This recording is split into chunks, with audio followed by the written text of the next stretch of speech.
So today we're going to be talking about how to network online. And I'm sure a lot of you have done some type of networking and are probably trying to figure out different ways to connect digitally, since we can't spend time with people in person, and there'll likely be quite a few weeks, if not months, until we really can kind of get back to that normal capacity of having even hundreds of people in a room, or even like more than 10. So definitely thinking about ways that you can connect with people digitally is going to be really helpful. So I want to talk through some of that today. So first up is the three kind of topics I want to talk through. We're going to talk about Facebook groups. We're going to talk about online mentoring and network groups. So kind of taking that in-person experience and moving it online. And then the ABN Principle. So if you don't know what that is, that's cool. You're going to find out in the next 30 minutes. And it's not something that I came up with myself, although I wish it was. So it'll be really fun. But those are the three things we're going to talk about today. And like I said, if you have any questions, just drop them in that chat and I will get to those in our Q&A session. So first up, let's talk about Facebook groups. I'm not sure how much experience you all have with Facebook groups, or if there's any of you who just aren't even on Facebook. But for anyone who's curious about how effective they are, there's currently 10 million Facebook groups. So anything from like knitting groups to anime fan clubs to networking and business, or literally anything that you could think of, and probably anything that you wouldn't even think of. There's a Facebook group, which is really exciting, but also like, wow, that's a lot. And then there's also 1.4 billion users in these Facebook groups, which is also incredibly large of a number, like, almost the population of China. So that's kind of crazy. So just to kind of keep that in mind when you're thinking, okay, is this worth it? Could I get leads from here? Yes, absolutely. And the nice thing about groups is they're global. Oftentimes, sometimes they are restricted to local, but they're able to reach a global market. So you're struggling to find, clients in the local area, you may find someone in another state or another country or even on another continent that is interested in what you have to offer. So that can be a really cool way to connect with people you may never have other connected with. So how do you find the right group? And then how do you actually network within it, especially because you can't see people face to face? And then what are some of the best ways to engage in these groups? And so that's what we're going to talk about. So first step is finding the right group. So you have to know your why, just like anything. You have to know why you're joining the group. It'll help you to figure out which one to join. You want to find your best audience. So for example, I'm in a few different groups that are market specific. So there are other digital marketers, and I join them because I want to learn from them. Those are the reasons I'm in those groups. Sometimes also if they have an overflow of opportunities and they have too many clients, which is always a great problem to have, they look for help, and so they can outsource that, and so they can pay me to help them with their clients, and I don't have to do any heavy lifting of finding the client, right? And then thirdly, you want to pick something that makes sense for you and your business. So it's wonderful if you want to be a part of a group that's about something that you're passionate about. So I love to read. If there's maybe a Facebook group about true crime, like I love a good mystery novel, I could easily join that group and develop some relationships there.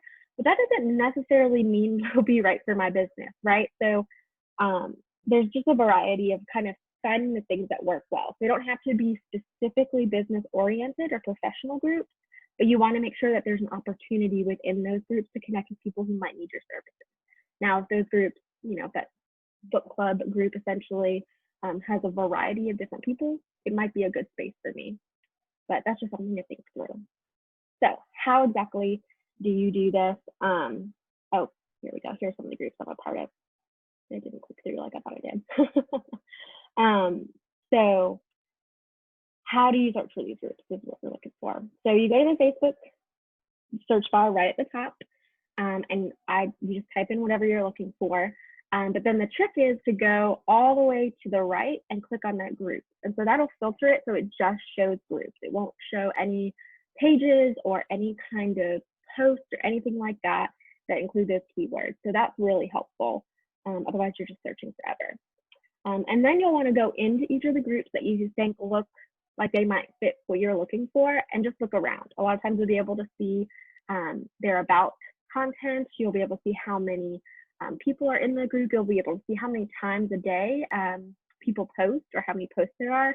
And so keeping that in mind is really helpful. I like to gauge, for me specifically, anywhere from like 200 plus members and at least 5 to 10 posts per day.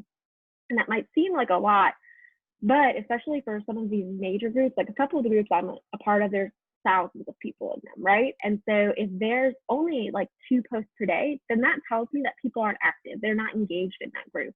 I want really active, engaged groups because that means that they will be posting content that I can engage with, and then they'll also be more likely to engage with any posts that I put into the group. So keeping that in mind, seeing how active those groups are is really, really important as well.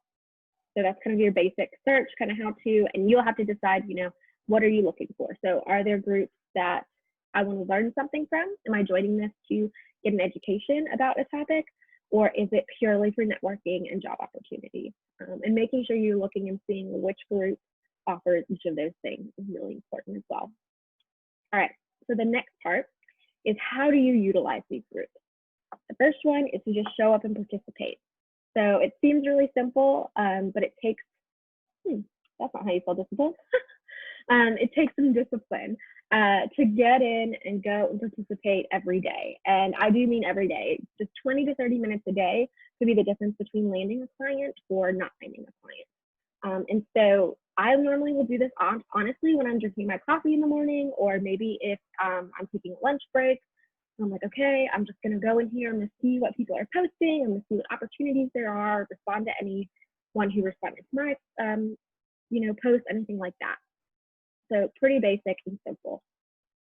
And here's an example. This is actually from this morning, and it looks like a really long post. But basically what this person posted was, she said, hey, I just rebranded and I updated my website. I have a graphic design company, and I'm trying to figure out, how do I reach out to agencies to work with them? Like, how do I, as a freelancer, kind of new to this gig, how do I get new clients? And so I just was really, I looked at her stuff. I was like, wow, she's, actually really great at what she does. And why not help her out? Like, I've learned a lot in my year of being a business owner and doing a lot of similar work that she is. And so I just gave her some advice. I said, here's some other groups that you can be a part of. Here's all this other stuff. And all in all, that specific post probably took me a minute to write. And it probably took me 5 minutes to actually look at everything. And her response, which was, not even that much later from when I originally posted, was she was really thankful, right? So there's nothing in this post for me. There's nothing I gained from this other than, a smile and a good feeling. But how do you think she feels about me now, right? She probably is really thankful and grateful, and we have a semi-connection at least. And she's a great graphic designer. So I know that if I ever need some help, or if I'm looking for a freelancer, I could reach out to her. And we already have this initial kind of relationship here. And then we went on to have a little bit more of a conversation. I was able to encourage her, and it was just a great opportunity for me to kind of help and encourage someone who's in a position I have been in myself. And there was, it was great. And again, it took me maybe 20 minutes out of my entire day. And then there was more conversation. So things like that. It doesn't always have to be, and it shouldn't actually be, it shouldn't be self-promotion. It should be, how can I help and serve the people who are in this group, and build trust and authority and relationships with the men and women that I get interact with. And it can be a really, really great way to network and build up your relationship with others. All right, next, let's talk about tips for engaging in these groups. Pretty simple, again, is follow the rules. So every Facebook group, for the most part, is going to have some form of rules, right? Most of it's going to be nice, don't bully people. It's unless it's a political or religious group, a lot of times they're going to say, keep that stuff out of here. We're not trying to start fights. We're not trying to get divisive. We're here for a specific reason, for a specific topic. And a lot of times we'll have moderators as well, who will actually have to review any posts. So any like discussion posts that you want to put up, you can comment to your heart's content. But anything that's going to take up that feed, they'll have to accept or reject. And I've had quite a few posts that have been rejected because they just didn't meet a guideline. It wasn't bad. It was like, hey, check out this thing that I did. And they're like, it's not really the place to do that. And you learn and you don't do it again. Now, if you do anything too offensive, or if you continue to break the rules, you do risk being banned or kicked out of the group. So that's something to know. I doubt any of you would do anything crazy enough to be banned from a group, but that's helpful and important to look at. And oftentimes they'll have rules about how to engage. Again, engage, I would say 20 to 30 minutes every day. It literally could be while you're doing something else. Ideally, you'd be able to focus completely, but if you're walking the dog, or if you're sitting outside, or I don't know, literally anything, it's a really helpful way to just spend that time. And then using hashtags to create new posts in the group. Again, this sometimes will be integrated into the rules that groups have, but it helps to organize content and to help people see, is this post worth my time? So for example, one of the groups I'm in is a jobs and gigs group, and so they only post job opportunities, which is awesome. But at the top, you just post the place and the kind of job opportunity. So, if they're looking for a graphic designer, or if they're looking for human resource help, I know I'm not going to be interested in, I don't do that. So there's no point in me reading that post. But if there's a hashtag that says digital marketer or social media management or web design, I'm going to want to read that post and see if it's something that I'm able to do or would be interested in doing. So using those posts can be really helpful, and you can search the group using those hashtags. So going into groups knowing this can help you kind of organize your posts and know what to look for. So that's just a couple tips there. All right, next I want to talk about online mentoring and networking groups. So they aren't the same as Facebook groups, but they often use Facebook groups, especially now with the coronavirus and stay at home and all that kind of stuff. So a couple ones I'm familiar with is Hannah Hub. I've talked about it before. A great place. I'm sure a lot of you are familiar with it. Net 2.0. I actually just got connected with Melody earlier this week, and she was telling me about it, and it's a really, really awesome organization that she's developed. And then BNI, I'm sure many of you are probably familiar with it. It's been around for a long time, and some of you, I think, are even members. Saw your names pop up. But these are the kind of groups that are specifically designed for networking and community building, right? So there's, whether it's just a piece of what they do or it's all of what they do, being involved with networking groups, especially as they move from in-person opportunities to digital or virtual events, this is a great time to get involved, especially because for a lot of them, they've decreased their cost, right? There's some kind of membership fee. And if you're not, going to meet a fancy restaurant or having to go anywhere, it'll save you some money because a lot of these these groups have decreased or changed up some of their offerings because it's virtual. So I don't know all those numbers. You'll have to ask each person, but that's what I've seen for a lot of people is sometimes that has changed, or they've just been like, hey, it'll be this meeting used to be $20 for you to attend, now it's $5. Cool.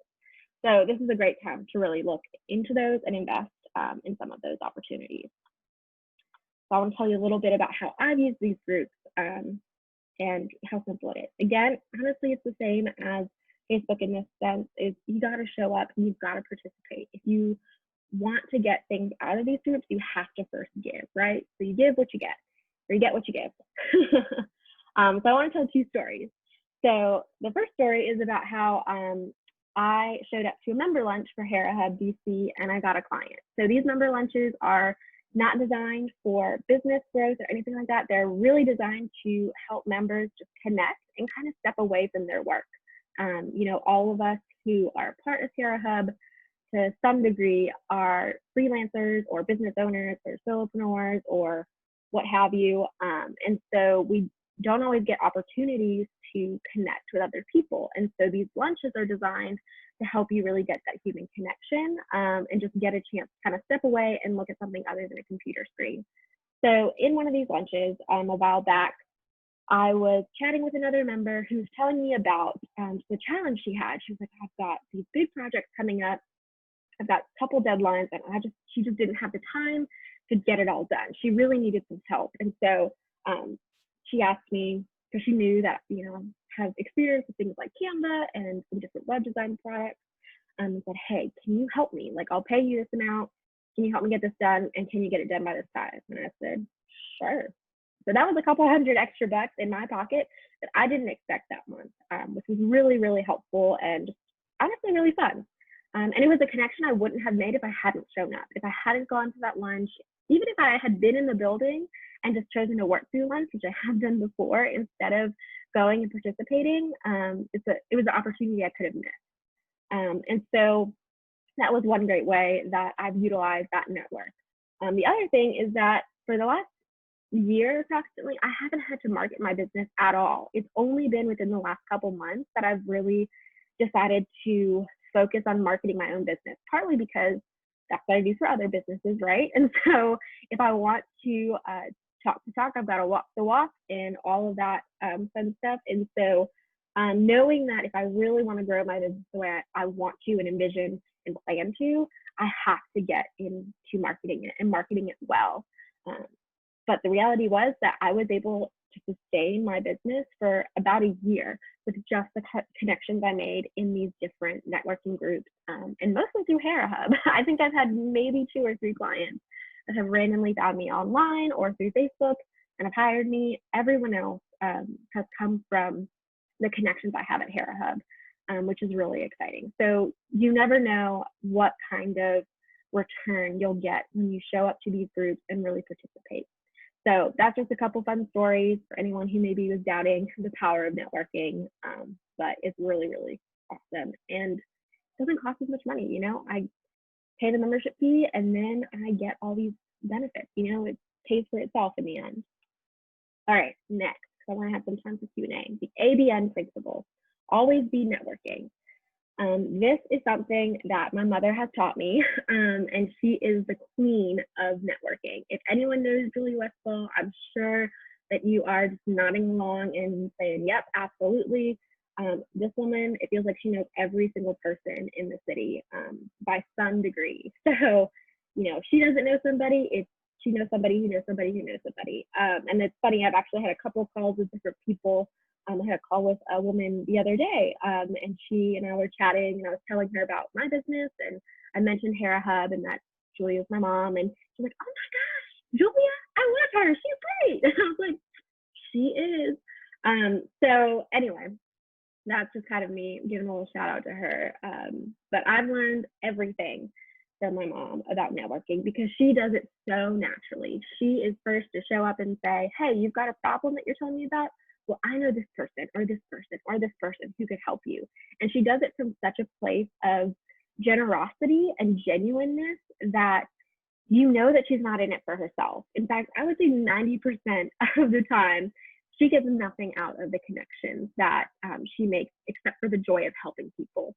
And that is, I think, a really powerful thing. And it's just such a joy and a privilege to be able to witness that growing up and to see that become just a natural part of my life even. I mean, I Piper, my puppy, right? And I take her to the dog park and there's literally, you know, all these fun people and neighbors I'm getting to know. And, you know, they're talking about how they work together on projects. And I'm like, oh, well, you know, my neighbor needs to redo his, you know, condo and he has some architecture questions. Well, what architects do I know? Or what interior designers do I know?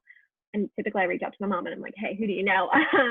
But things like that. Or one of the best examples of this is I had a client who needed a new blogger. The woman that she was working with decided to go back into a full-time corporate opportunity that was really great and wonderful for her. But my client needed to get a replacement, right? And so I had just seen the day before a college friend of mine announced that he was starting his own freelance writing business. And so he was looking for new opportunities. And so I was like, oh my gosh, well, let me just connect them.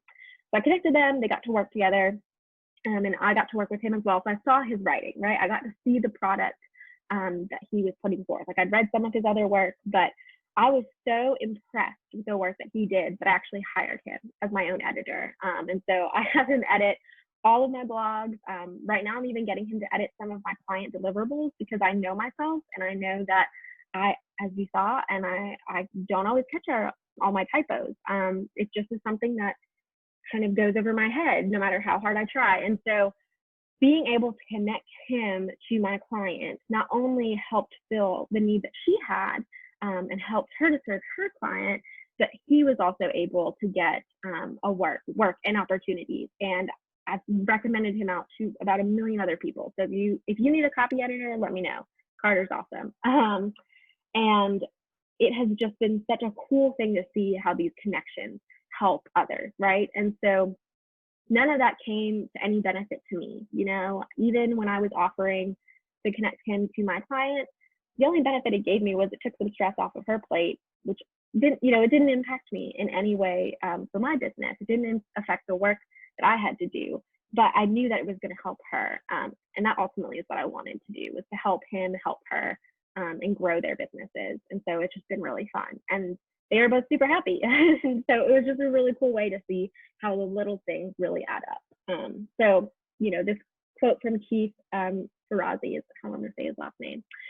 He says, the currency of real networking is not greed, but generosity. So always approaching networking, whether it's on a Facebook group, in a Zoom call with your online community, or when you're hanging out at the dog park or picking up your mail from the lobby, whatever it is, always think, how can I help someone first? How can I listen and really think what's going to benefit them, even if it has no benefit to me?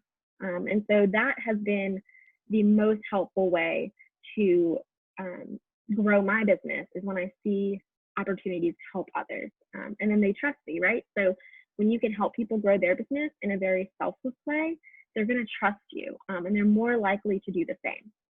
So those are just a couple different principles and ideas and ways for you to network online. You know, some of these, obviously, dog parks, apartment lobby, all the things are in person, but you could do that through, you know, the different posts that you see on LinkedIn, all these different things. So just always being in that mindset of, how can I help others, even if it doesn't serve me? So next, I want to talk about some action steps, because I love to be practical. The first thing I'm going to encourage you guys to do is to pick 2 to 3 Facebook groups to join and create an introduction post. So don't be a lurker, but be a participator and say, hey, this is who I am, this is what I do, I'm excited to be here, all that kind of stuff. So take, you know, the next couple of days and just join some groups and play around in them. Get to see what's going on, how things are growing, and what they're doing in those groups. And if it's not a good fit for you, leave it. I've done that 1 million times. You will thank yourself for the lack of notifications once you leave a group that's not helpful. The second thing I'd say is check out those communities I mentioned, HaraHub DC, Net 2.0, and BNI. They're all pretty different. They all have different price points. So if one doesn't work for you, you know, check out another. It might be a different price point that'll be more beneficial to you, and just see if those communities fit your needs, your budget, your value, and get involved in them. You know, I think they're a great opportunity, and you can really see a growth in your business from those. And then the third thing is, I'd say next time you talk with somebody, whether it's a client or a neighbor or a friend, start with the mindset of just listening and thinking of ways that you can help them when they bring up a challenge or a dilemma or a problem, and offer something that doesn't necessarily give you anything in return. So just kind of having that mindset the next time that you talk with someone. All right, so now we're at the Q&A. I feel like these always fly by so quick, which is so fun.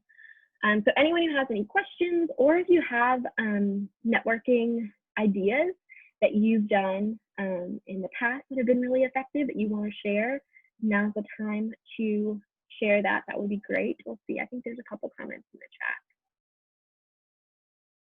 Yep, awesome. Props to Julia. All right.